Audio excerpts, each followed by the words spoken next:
Je vous rappelle que l'émission, c'est tous les derniers dimanches du mois à partir de 22 h. Les conférences préparatoires, les conférences de production, c'est les premiers samedis du mois de 9 h à 11 h. Vous êtes invités au siège Love Power. Nous sommes basés à Calaville. Et à tous ceux-là qui se sont inscrits pour l'accompagnement au mariage, nous vous demandons d'être en tout cas sérieux et de vous amener de courage parce que ce n'est pas facile. Mais retenez que c'est la meilleure entreprise parce que pour que nous ayons une nation forte, il faut qu'il y ait des familles fortes. Monsieur, madame, arrondis-nous, vous avez suivi un peu le développement de notre frère Marie Hervé et vous êtes ensemble depuis plus de 6 ans.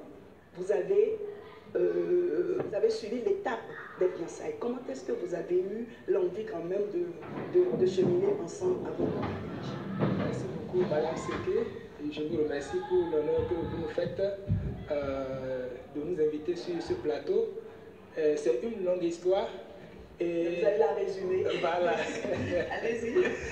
Alors, vous savez, très jeune, on avait déjà une forte conviction qu'on ne se surprend pas père ni mère, mais on s'y prépare. Hein, on se prépare pour faire face à toutes les responsabilités afférentes. Et je vais d'abord parler de moi en tant que jeune. J'étais jeune, mais j'avais un esprit grand, je vais dire. Parce que j'étais vraiment convaincu que avant de s'engager dans les relations amoureuses, il faut avoir une conviction. Et dans la vie, si vous n'avez pas une vision, vous n'êtes pas convaincu, vous ne pouvez pas évoluer.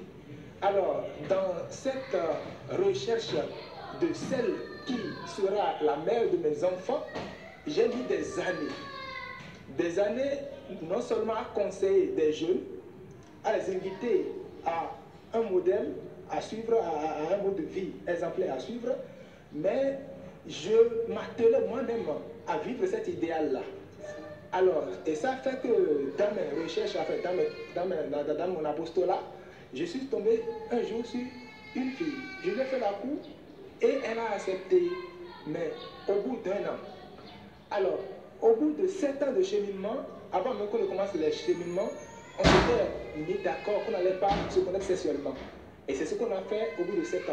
Et après, qu'est-ce qui s'est passé alors, après les 7 ans, elle m'a dit qu'elle a senti la vocation de devenir religieuse. Et je me suis dit, ben, si tel est que c'est la vocation qu'elle a eue, donc moi-même, après Dieu a été de m'appeler à devenir prêtre. Femme. Oui, je l'ai rencontrée, oui. Et c'était en 2009. Alors, un soir après la messe, je lui ai fait la cour. Elle a dit, en tout cas, on va prier. Comment vous lui avez fait la cour? Je me suis rapproché d'elle. C'est le jour-là où vous l'avez vu, mais vous étiez en train de la voir depuis. En fait, je la connaissais il y a très longtemps. On se voyait, on se saluait, on était ensemble, on vivait la camaraderie, on va dire. Donc, vous lui avez fait la cour. Oui. Comment est-ce que vous avez cheminé jusqu'au mariage rapidement? Parce que madame brûle d'envie de parler. Très bien. Quand je lui ai fait la cour, on a mis du temps à prier, à discerner pour s'assurer vraiment qu'on est fait l'un pour l'autre. Et après cela, on a dit il faudrait qu'on passe maintenant aux analyses. On a fait les analyses biomédicales. Ah bon? Oui, et les résultats étaient vraiment concluants. C'est vrai? Oui. Mais je suppose que vous l'aimiez et que les résultats n'étaient pas concluants. On a fait ces analyses-là que pour avoir la confirmation voilà, que qu'on était fait vraiment l'un pour l'autre. Et les fiançailles ont duré combien de temps? 3 ans. 3 ans, voilà. Et comment avez-vous pu gérer cette passion-là, le feu en vous pour ne pas aller à l'acte? Comment est-ce que tout cela a été géré? Très bien, comme je vous le disais, quand on est convaincu que d'abord on est appelé à obéir à la parole de Dieu, il y a le 6e commandement qui nous dit qu'il ne faudra pas commettre l'impureté. Alors on s'est engagé à rester fidèle à cette parole. Et elle a accepté? Forcément, parce qu'elle étant aussi convertie et convaincue de cette réalité-là, on s'accompagne et on prenait toutes les dispositions pour ne pas aussi tomber dans les pièges éventuels qui pourraient nous conduire à tout rapport sexuel. Madame, vous avez écouté, vous avez un homme de feu là. Alors il vous a courtisé, vous avez accepté 3 ans ensemble sans aller au sexe et vous étiez convaincu que vous deviez cheminer ensemble pour mieux préparer votre mariage. Je fais un coucou à vos enfants à la maison. Alors comment est-ce que ça s'est passé? Ça a été facile pour vous? Permettez-moi d'aller enfant. Ah, enfant, oui, allez-y, ça me fait plaisir. Allez-y, mais le repos. Baby Benzonio. Bogo, Yawiapo, Degbedidopo. Bogo no ebi. Oui, moi. Quand tu dors, Bogo Degbedidopo, Bruno and Sissimo Mawo. And as the alien, or yes, it's an uncle. Only Nandewa. We not do Degbe. Bono Yipa was the Jumio. catholique je me suis échangé on a nombreux adoration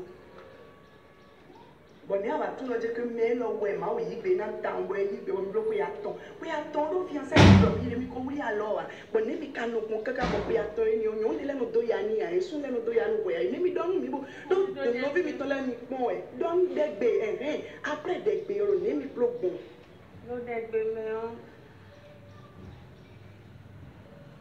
de mi no do de gbe me o ye se no gwa lo me no mi no te pon mo mi de le ro ko gbe mo taji o e ko lo je mi no mo mi de le ri no we mi alo mi de le mo ro ko gbe we o ma ju ran che a lo na che bon mi dami odo me de da iwe a ne mi 5 ans me no le bi bon be to lo tiyan mi mo papa ko mama ko be tro mi me dide o no vi mi ton do bon ne mi ko ko ga bo mi 5 ans me no le bi e po me le po mi dai bon wa je re papa mo paro e o ni ko igbe na o we to to ma ka ro jo mo a se to mi e ko e to to lo ko no do de gbe no bi o ma o mo lo de jurogun ni bo ni mo ni to ha mi bo ma o ka ze ali o ha mi mo to ha mi pe ka bo wa do wa wi alors madame